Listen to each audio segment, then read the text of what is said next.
treasures and riches stored in Magandang oras mga katiats, mga kababayan. Alam kong mahilig kayo sa mga gold bars kasi mga treasure hunters tayo.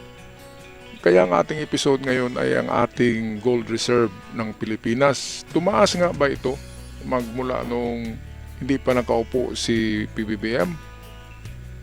Meron akong vlog noon sa The Golden Boy nang hindi pa nakaupo si PBBM.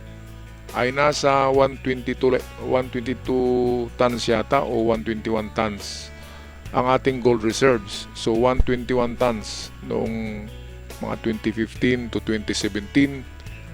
Kaya ngayon malalaman natin kung pangilan ba tayo sa buong mundo sa bilang ng gold reserves, mga kababayan. Meron kasing chismis na nagbenta daw si PBBM. Ang gobyerno ni PBBM nagbenta at hindi na naibalik yung mga gold bars. Well, ang katotohanan yan ay lalong dumami ang ating gold bars dahil doon sa pagbenta ni PBBM ay mahal ang presyo noon ng gold. At nang bilhin ito noon ay mura lang ang gramo ng gold, di ba mga kababayan? Kaya lalong dumami ang ating gold bars. Hindi lang yan binabalita. Hindi binabalita yan, sikreto lang yan. So noong 2015-2017, meron lang tayong 121 tons. Ngayon balita ko ay nasa 160 yata. Kaya dito malaman natin kung pang ilan ba tayo. Ilang tonelada ba tayo meron. So ito mga 2 tons pa to eh. So skip tayo ha. Punta tayo sa malaki-laking mga timbang. So ito, mas marami tayong ginto sa Tunisia, mas marami tayong ginto sa Macedonia. Pass forward tayo. Mga kababayan, pass forward. Ito, 41 tons na. Bulgaria, mas marami tayo dyan. Cambodia, mas marami tayong gold bars. Sa Bolivia, mas marami din tayo. Finland, mas marami tayo. Mayamang bansa itong Finland pero mas marami tayong gold bars. Belarus, mas marami din tayo. Argentina, mas marami tayo mga kababayan.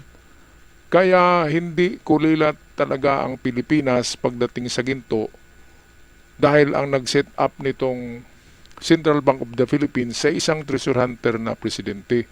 Sino bang presidente ang treasure hunter na president? Walang iba kundi si Apo Lakay, di ba mga kababayan? So mas marami pa tayong gold bar sa Indonesia Sa Kuwait, meron lang silang 79 tons eh. Australia, 80 tons. Mas mayaman tayo dyan. Mas mayaman tayo. Kaya nga, madali tayong makautang sa World Bank dahil sa meron tayong gold reserve ngayon na nasa guess ko lang to nasa 150 to 160 tonelada.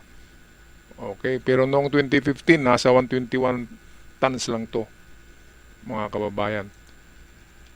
Trivia lang may itanong ako.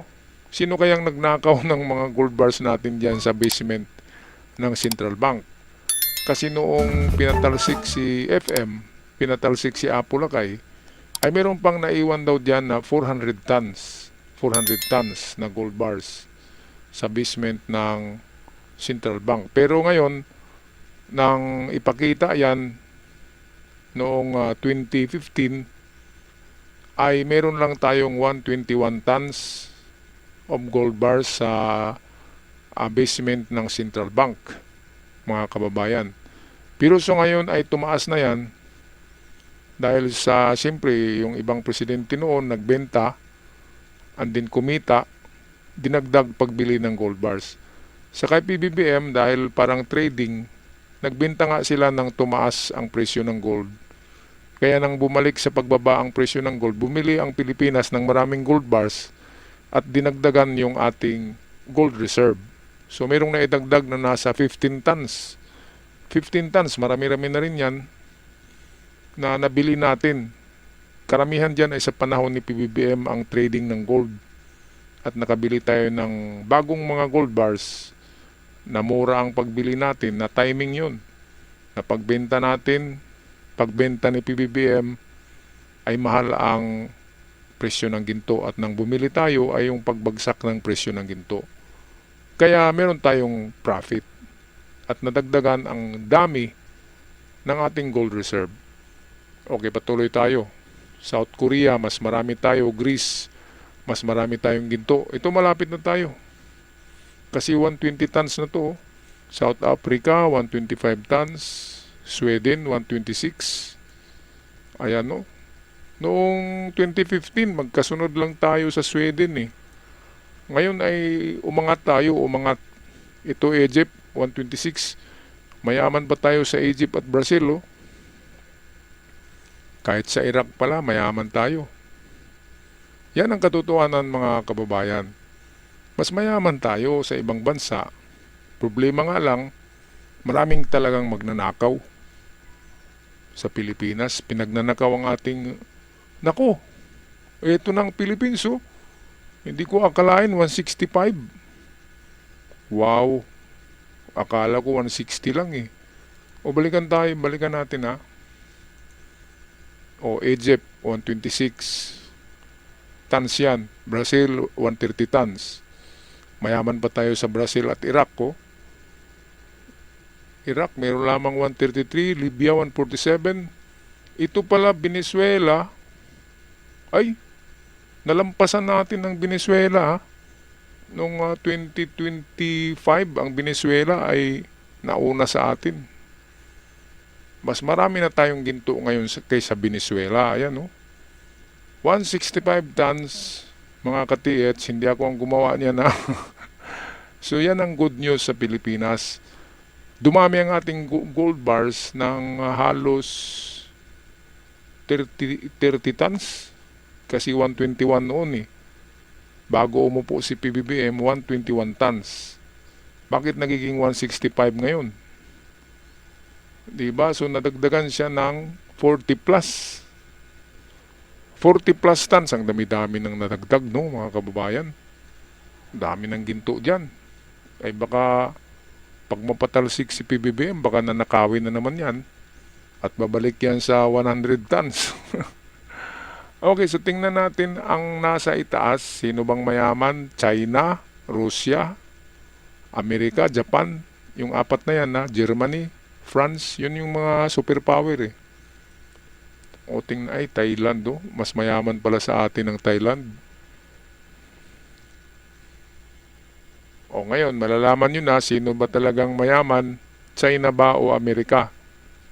Ako guess ko, ha, ay pang-apat lang ang China sa Amerika. United Kingdom, oh. Saudi Arabia, maraming gold yan. Pero mas marami talaga ang Amerika. Amerika ang number 1, eh. Ito, maraming gold to. Portugal, Uzbekistan. Ito, marami din to. Taiwan, aba. Talagang mayaman ang Taiwan. Pero nung panahon ni Apo Lakay, ang Taiwan ay tumitingin lang yan sa Pilipinas. Mas marami tayong ginto sa panahon ni Apo Lakay. 400 tons nga meron tayo diyan sa basement, eh, ng Central Bank. Kaya lang nung nagrevolusyon, ninakaw. Ninakaw ng mga pumasok doon sa Central Bank. Karamihan ng pumasok, military, eh. Baka pinasabog yung lock. O ito na, Japan. 846 tons ang Japan, ha. Take note natin. Ano bang kasunod nito? Switzerland. Ay talagang maraming ginto ang Switzerland. Ito na China. O, China merong 2,000 tons. Ang Amerika ay merong 8,000, eh. So mas marami ang Amerika ng 6 na tonelada. Wala sa kalahati ang China sa ginto ng Amerika. Kaya superpower talaga ang Amerika. Meron ngang kasabihan na whoever controls the gold, controls the world. Ulitin natin, whoever controls the gold, controls the world. Ayan, kung sino mas maraming ginto, siya yung mag-control ng sanlibutan. So, Russia at China magkasunod lang, 2,000 tons pareho. Ito, mas mayaman ang France kaysa China at Russia. Italy mas mayaman pa. Ito, sino to? Germany yata to. Tama ko Germany merong 3 tons mahigit. Kaya ang Russia at China ay halos kalahati lang ng gold reserve ng Germany. Sigurado ako Amerika na tong itong nasa itaas. Ito napakarami Amerika, ang haba-haba. Ayan. United States of America, 8,000 tons. Ang China at Russia, i-combine natin yung 2,000, 4 tons lang So kahit i-combine ang Russia at China sa mga ginto, kalahati lang sila sa Amerika. Alam nyo ba, trivia, mga katiyats, karamihan ng ginto na nariyan sa gold reserves ay panahon ng World War II. At karamihan dito nakuha yan sa Pilipinas. Hindi ko na sabihin kung paano nakuha yan sa Pilipinas. Bakit marami? Mga kababayan, noong World War II yan So yan yata yung pinaghahanap natin Kaya dumami ang ginto ng Amerika. Siyempre, nung sumurrender si Yamashita, pinakanta nila si Yamashita kung saan nakabaon yung malaking deposito ng emperor. Kaya yun ang balita natin na si Douglas MacArthur ang kumuha ng isa sa treasure, itong Imperial Treasure Site na pinakamalaki. Yun ang itinuro ni Yamashita. Okay, so klarong-klaro na mga katiyets na tayo ay hindi kulilat sa gold bars. Meron pa tayo 160 tons ba yun? 165. Okay, so ngayon balikan natin yung upload ko sa Golden Boy noon na makita natin na malalaman natin ngayon mga katiyets kung talagang nagbenta ang gobyerno ni PBBM na hindi nila binalik yung kita sa ating gold deposits. So dito malalaman natin yan. Makikita natin 2 years ago na upload ito, ibig sabihin 2024 ito. So ganito lang kadami ang ating ginto ng 2024. Tingnan natin kung tumaas. Yung kanina ay nasa 160 tons yata yun. Okay, pass forward tayo, pass forward. Okay, 31 tons. Ay, ito na. Ito na balikan nga natin. Singapore, Brazil, mas mataas tayo. Mas marami tayo sa Brazil na ginto. Ito'y noong 2024 ito. Saan na ba yun? So ito na yun. Susunod sa Brazil, siguradong Pilipinas ito. Ayan, dami ng gold bars ng Pilipinas ang haba Ayan, tama nga ako. Philippines, so 156. Merong nadagdag na 4 tons.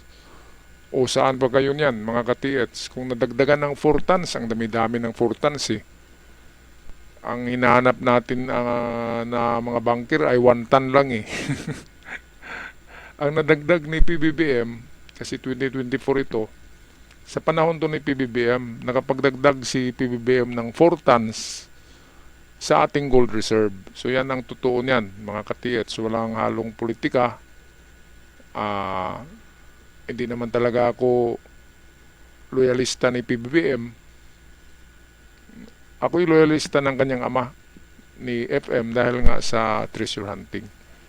So ayan, klarong-klaro na mga katiyets na noong 2024 ay meron tayong 156 tons. At ngayong 2025, 1 year lang pala 1 year to 2 years lang ang gap, ay nagiging 160 tons ang ating gold reserve ng Pilipinas. So ito pala sa itaas nakalagay 2023 pala to na gold reserve. So 2 taon mahigit ay nadagdagan siya ng 4 tons. Yun yung gold ni PBBM at ng Central Bank. na namamahala si Diokno.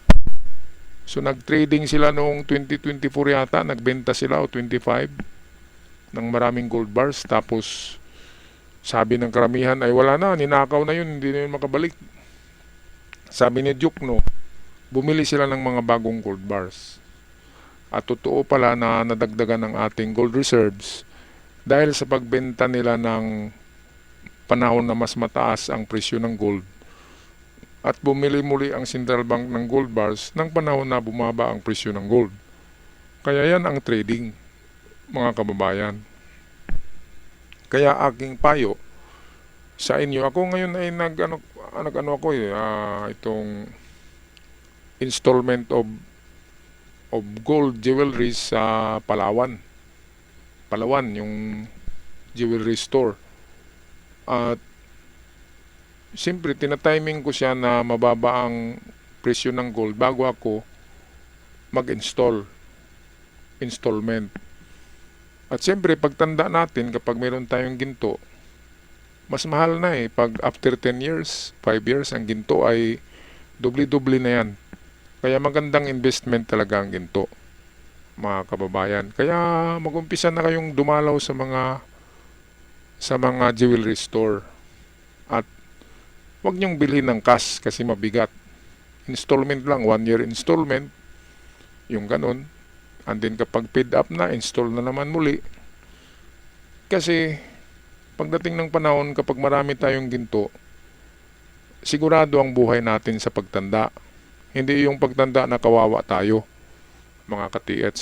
Kaya yun, di ba, trading ni PBBM, meron palang 4 tons na naidagdag dito sa 156 tons. 2023 pala ito. 2023, 156 tons lang ang ating gold reserves. Pero sa 2026 ngayon, kanina yung video, ay meron tayong 160 tons. So, tumaas ng 4 tons. Marami na yung 4 tons ang ating gold bars. Kaya yan, napaka-importante na bawat Pilipino, bawat treasure hunter, ay meron tayong ginto kahit na hindi galing sa Yamashita. Kailangan kukuha tayo ng mga ginto sa jewelry store through installment para pagtanda natin ay meron tayong bili ng ating mga maintenance na gamot. pangsweldo sa mga mag-alaga sa atin, di ba? Mga ka-TH. Okay, so ako'y magpaalam na. Maraming salamat sa lahat at sa nag-subscribe ngayon. Sa bago pa lamang nakabisita, malaking tulong ang subscription sa aking fellow treasure hunters. I wish you luck and sana ay makakuha kayo sa taon na ito. Hanggang sa muli, paalam at ingat ang lahat.